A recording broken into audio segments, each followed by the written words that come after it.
My name is Flash Isaac, and I'm a teacher from the future. When I was much younger, I saw thousands and thousands of people fail Jamb and unable to gain admission. This made me travel in time.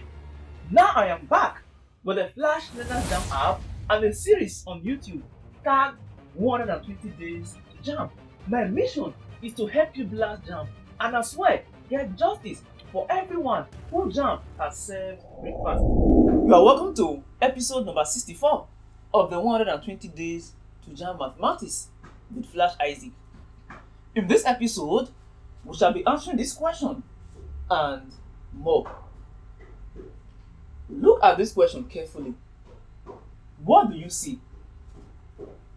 You see a four-sided shape, and in this shape, you are given an angle here, you are given an angle here, you are given an angle here, and you are given an angle here. If you look at here, the exterior angle of this part is supposed to be from here to here, but we are not given the complete angle, we are given the part of the angle. And what are we asked to look for to find S? What do you do in questions like this? There is a law which says that vertically opposite angles are equal, and we applied the law earlier. Once you have a cross like this, something like this angle here will be the same thing as this angle here. That is referred to as vertically opposite angle. So here is 3s, here and here are the same vertically opposite angle. Here is 4s. Here and here are the same. Sorry. Here and here are the same. So that is another vertically opposite angle. Here is 5s.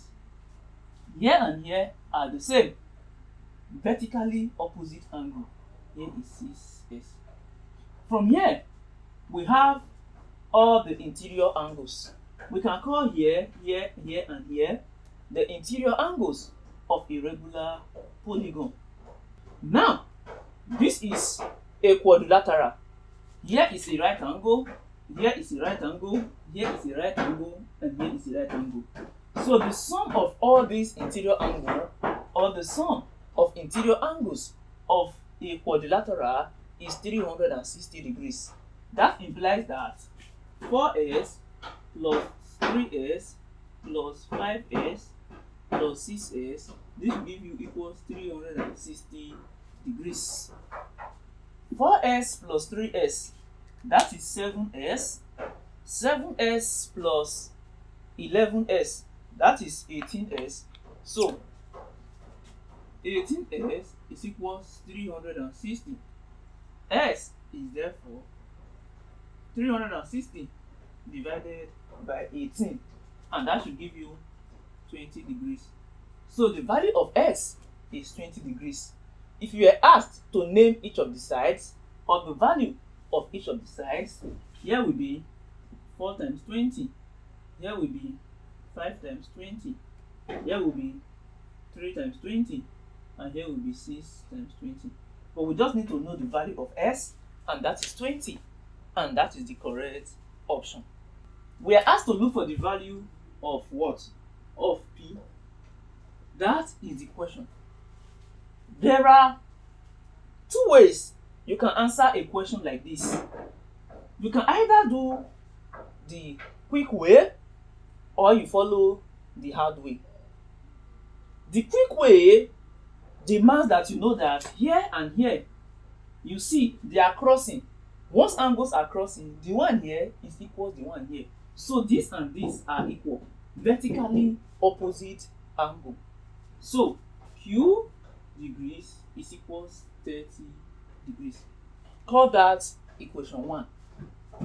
From this second one, this angle, if you look at these two here like this forms a straight line. And the sum of angles in a straight line is 180 degrees. This implies that 30 degrees plus P plus 2Q degrees everything is equals 180 degrees because that is the sum of angles in a straight line. Solving this, we already know that Q is 30 degrees. So let's substitute that to have 30 degrees plus P plus 2Q, that is 2 times 30 degrees is equals 180 degrees. 30 degrees plus P plus 60 is 180. 60 plus 30 is 90. So P plus 90 degrees is equals 180 degrees. Ladies and gentlemen, P will therefore be 90 degrees. That is 180 degrees minus 90. That is the value of P. You can actually confirm that if P is 90 and Q is 30, 2 times 30, that is 60. 60 plus 90, that is 150. Plus 30, that is 180. So straight line will give you 180. If you want the long way, you will say that from here, 30 plus P plus 2Q is equals 180 degrees. Sum of angles on a straight line. You will also say that this is another straight line. So Q plus P plus 2Q is equals 180 degrees. From here, P plus 3Q is equals 180 degrees. So you choose to solve here and here simultaneously. You should arrive at the same answer. In mathematics, I don't feel you should necessarily go with the method that is shorter. Go with the one you are more convenient with. That is the law or the rule that I follow. With this, we come to the end of this episode, and I do hope you found it helpful. See you in the next episode, and make sure you subscribe to this channel if you've not, and tell your friends about Flashlearners. Take care of yourself.